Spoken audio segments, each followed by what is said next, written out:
Bonjour, aujourd'hui je vais vous faire un shop tour. Alors le but ici c'est que je passe en revue tous les outils, même les tables, etc. Je vais tout passer en revue et je vais vous dire ce que j'aime pas, les limites également de ce que j'ai fait, les modifications éventuelles que je verrai déjà à faire.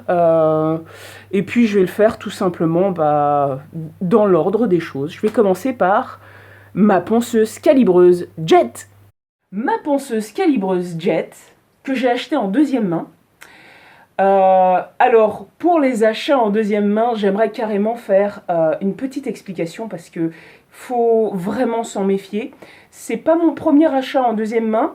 Et là, pour le coup, j'ai eu beaucoup de chance parce que je suis tombée sur quelqu'un de vraiment très très bien. C'est son métier, il fait des boîtes en fait. Je vais mettre son site dans les liens sous la vidéo, comme ça vous pourrez aller jeter un œil.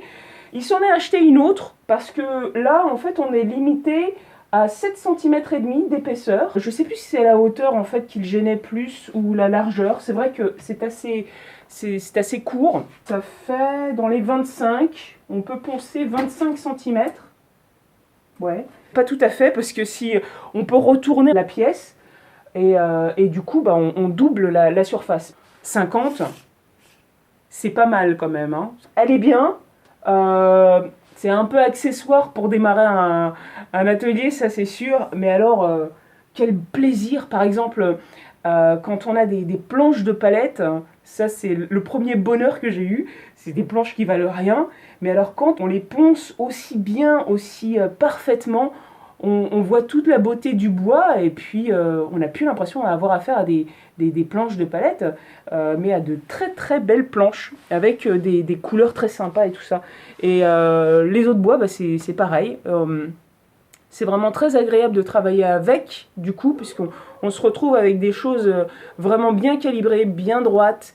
Et ça, c'est essentiel quand on veut avoir un beau résultat.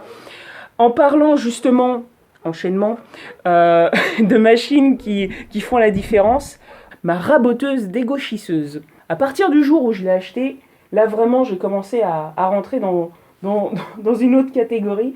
Enfin, j'ai pu commencer à faire des choses bien d'équerre. Évidemment, j'en vois quelques limites maintenant, parce que le plateau est un peu court. La largeur aussi est un peu réduite. Mais franchement, je m'en accommode très très bien. Et surtout, c'est... Bon, même si c'est... Je sais pas ce que c'est là, ça doit être de l'alu, ça y ressemble du plastique. Bon, ça c'est du métal, hein.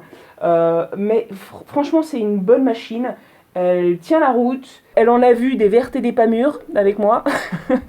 Parce que j'ai quand même passé à l'intérieur une planche à découper faite en bois de boue. Ça a fait un gros crack, elle n'a pas trop aimé. Mais bon, voilà, tout va bien. Tout va bien, entre guillemets. Quand elle fonctionne, j'entends un bruit de roulement. J'ai essayé de la démonter. J'ai enlevé le capot sur le côté. Je vois pas comment accéder au roulement. Je pense que c'est le roulement qui tient les fers. Voilà, j'aimerais bien le changer, mais je sais pas comment faire. Ça pose pas de problème sur le fonctionnement actuel. Mais ça fait juste ce petit bruit. Et je pense que, comme toute machine, pour qu'elle dure le plus longtemps possible, il vaut mieux qu'elle soit bien entretenue. Donc si vous connaissez en fait une vidéo, ce serait l'idéal, où on voit quelqu'un qui change ce roulement. J'ai regardé dans la notice, hein, évidemment, j'ai rien vu. Voilà, c'est pas évident. Alors, mon aspirateur Kitty. Lui, je l'ai acheté également en deuxième main avec une toupie Kitty. Tous les deux, je les ai achetés à quelqu'un de pas terrible.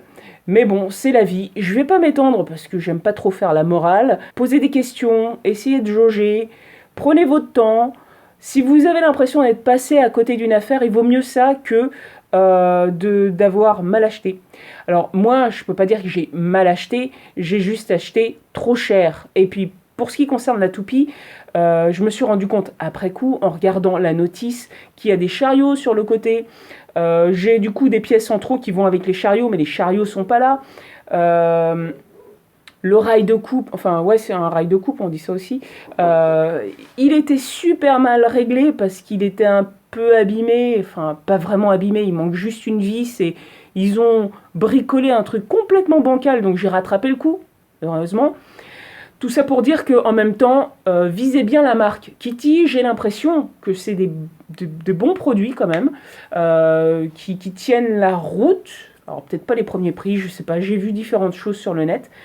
En tout cas, bon, pour revenir à l'aspirateur, il est puissant, il y a plus fort. En tout cas, pour moi, là, ça me va très très bien. Ce type d'aspirateur ne doit pas, normalement, être comme ça dans votre atelier. Il doit être isolé parce que ce tissu laisse passer, et c'est normal, de l'air. Et avec l'air, il y a de très fines particules. Ces particules-là sont exactement celles qui sont très mauvaises pour la santé parce qu'elles vont se loger dans vos bronchioles.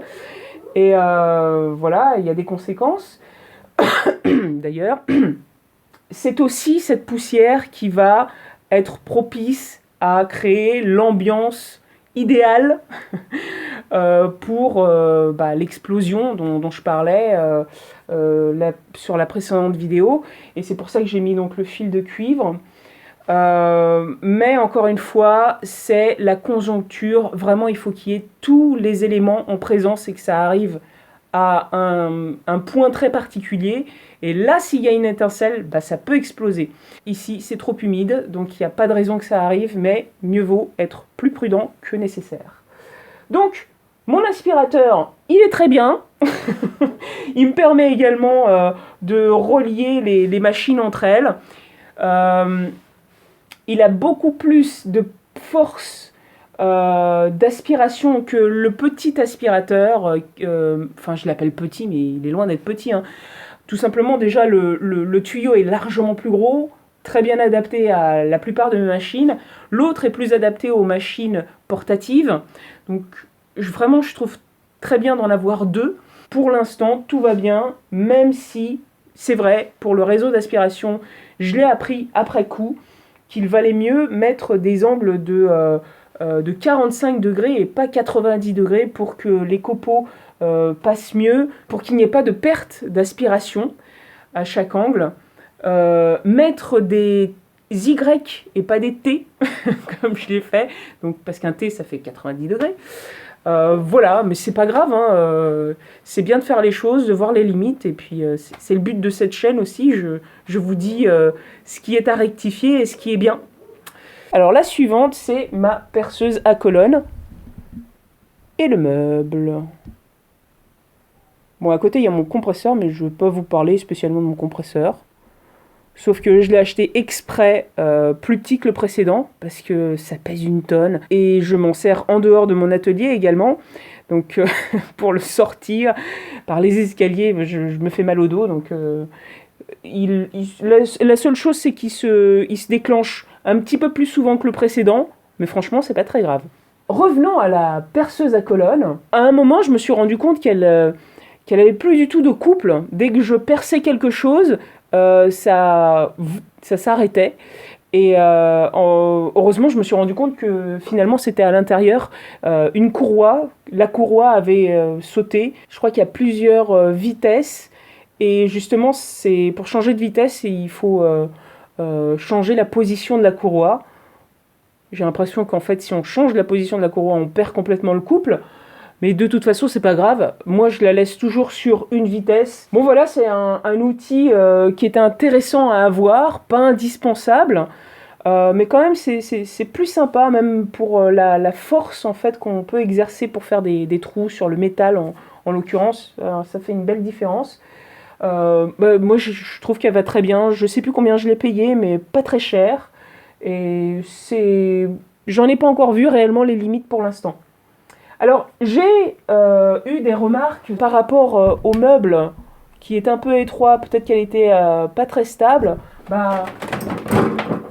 Alors derrière, si je la bouge comme ça, elle touche le mur, mais franchement, ça fait jamais ça, quoi. C'est...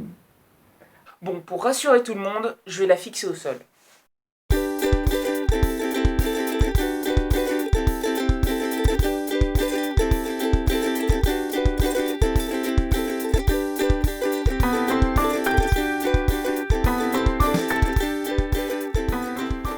Ça gigote toujours un peu, mais c'est accroché par terre. Ma scie à ruban Makita. Je l'ai depuis pas très longtemps. Depuis septembre dernier, ça fait 6 mois. Je lui ai mis des roulettes pour pouvoir installer correctement le tuyau d'aspiration derrière, le bras articulé. Mais j'ai pas grand chose de négatif à dire sur elle, hein. Elle est très bien. Vraiment, ça fait une différence en fait pour faire des petites coupes comme ça, des arcs. Ça fait des coupes autrement, hein. C'est beaucoup plus propre. C'est normal, la scie est maintenue de part et d'autre en fait de la planche. Et c'est vraiment très agréable à utiliser, c'est aussi très simple. C'est un outil qui est assez sécurisant, moi je le trouve pas du tout dangereux. Autant certaines lames peuvent me faire peur, non. Alors en mettant les roulettes, je l'ai un peu surélevé, mais pour moi ça me pose pas de problème. Même si j'ai des origines portugaises, je ne suis pas... je fais 1m70, c'est pas mal. Puis je suis pas très poilue. Bon, c'était la petite blague. Qu'est-ce que je pourrais dire de moins con?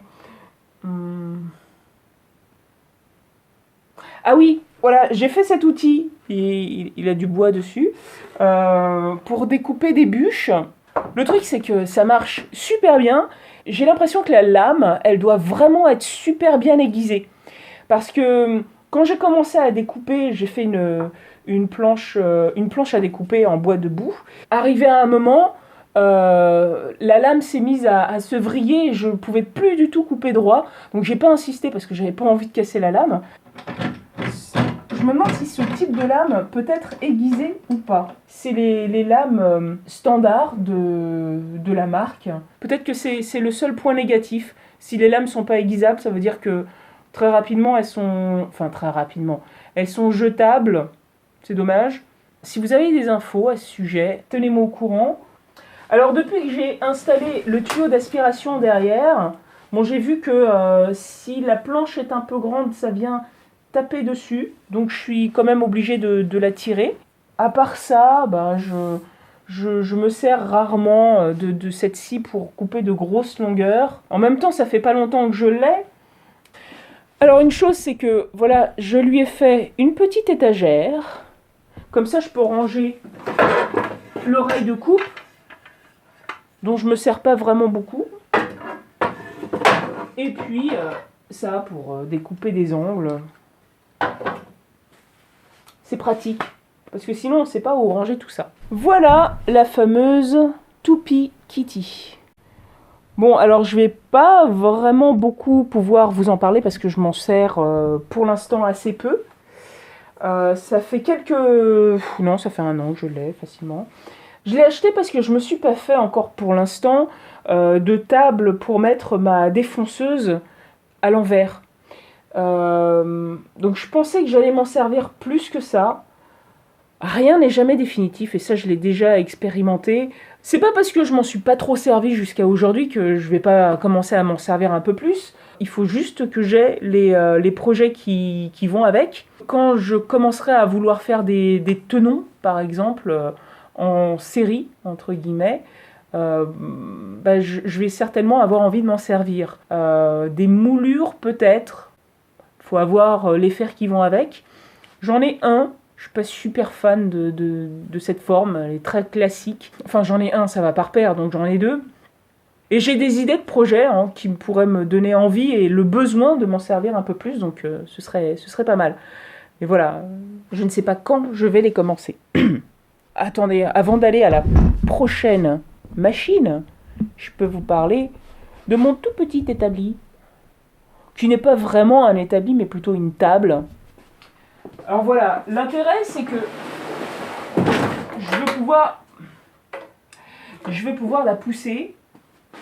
Il faut quand même qu'elle soit relativement lourde pour que je puisse la solliciter un peu, taper dessus, etc. Alors j'ai mis cet étau. C'est pas le meilleur des étaux, hein. Le problème c'est que comme elle se déplace, si je veux raboter quelque chose, il faut que je mette mon pied dessus. Je l'ai faite uniquement avec du bois de récupération. Ce qui est important aussi pour cet étau, c'est que ce soit de niveau avec le plan de la table. Alors voilà, j'ai fait une petite étagère, là, où je stocke toutes sortes de choses. Des pots, voilà, une gomme, je m'en sers jamais. Euh, des vieilles semelles de chaussures. Un bout en plus, hein. Je vais vous expliquer un jour pourquoi je stocke des bouts de semelles de chaussures. C'est très pratique. Vous verrez. Je fais un petit teasing là. Je pense que je vais en faire davantage parce que vous voyez, il y a de la place. Et comme ça me permettra de ranger pas mal de trucs. C'est vraiment très pratique d'avoir ça. Ça permet d'éviter d'encombrer les surfaces de travail. Un petit truc pratique encore sur cette table. Ça a l'air de rien, mais j'ai vissé ce petit tupperware sur le côté. Comme ça, je peux ranger les crayons les plus petits. Plutôt que de les perdre tout le temps partout. C'est plutôt pas mal. Et là, en fait, j'ai un pot à crayons. Mais dans le pot à crayons, il faut que les crayons soient grands, sinon on les voit pas et on les utilise jamais. Alors pour le shop tour, je me suis fait un superbe socle pour le téléphone, parce que je filme avec le téléphone. Et en effet, à bout de bras, c'était pas terrible. Et alors l'avantage, c'est que j'y fixe mon micro. C'est vrai que là, pour le shop tour, j'aurais bien besoin d'un micro-cravate, mais je sais pas du tout ce que ça va donner côté son, mais on verra bien. D'ailleurs, ça se trouve, je vais devoir refaire d'autres prises parce que pour l'instant, je le sens pas terrible. En tout cas, il va y avoir beaucoup de montage, ça c'est certain. Ah bah, avant d'aller sur la scie sous table, je me suis fait des bacs. Enfin, voilà, des bacs pour ranger les chutes. Alors au bout d'un moment, je vais trier, puis je vais en mettre, par exemple ça je vais pas le brûler parce qu'il y a de la peinture, je vais le mettre à la poubelle. Il y en a d'autres que je vais brûler. Le contreplaqué, j'évite de le brûler parce qu'il y a plein de colle dedans. J'en ai fait un autre sous le tour, beaucoup plus grand. Et voilà, ça permet d'éviter d'en avoir partout. Alors, ma scie sous table, voilà comment je la range quand je m'en sers pas. Je la mets sur le côté. Les gros poussoirs, je m'en sers pratiquement pas. Pour l'instant, ceux que j'utilise le plus, c'est ceux-là, quoi. Mes poussoirs requins. J'ai mis de la gomme laque dessus. La gomme laque fait ressortir un petit peu les poils. Les fibres, pas les poils du bois. Et en fait, bah, tant mieux, comme ça fait une meilleure accroche. Ici, j'ai pas du tout poncé. Donc là, pour le coup, c'est vrai, l'accroche est bien bonne. Côté poussoir, il m'en manquerait peut-être juste pour la raboteuse dégauchisseuse. Et je prendrai l'exemple d'Anthony. Ceux qu'il a fait, ils sont pas mal du tout. Hein, donc. Je verrai et je vous dirai en fait si la gomme laque ça suffit pour donner suffisamment d'adhérence en dessous. Et puis si c'est pas le cas, bah, comme lui, je mettrai de l'abrasif en dessous. Alors, ma scie sous table. Moi je dis sous table, il y en a qui disent sur table. Je sais pas quel est vraiment le bon terme. Peu importe, on se comprend. En fait, elle est très bien. Mais c'est vrai que quand je vois des combinés avec... les gros combinés avec un chariot sur le côté, ce qui permet de vraiment positionner sa planche, et puis il n'y a aucun effort d'entraînement. Ça, c'est le grand luxe, hein. J'adorerais avoir ça. Le point négatif avec cette scie sous table, c'est en fait son manque de stabilité, mais j'y suis aussi un peu pour quelque chose. Parce que, justement, elle, je veux aussi qu'elle bouge. Et alors, la plupart des gens, généralement, la mettent dans une grande table qui permet de poser la planche à découper. Et voilà, ça rend le tout beaucoup plus pratique. Il y a toujours des compromis à faire. Ah, une observation, des fois, j'ai du mal à relever la lame.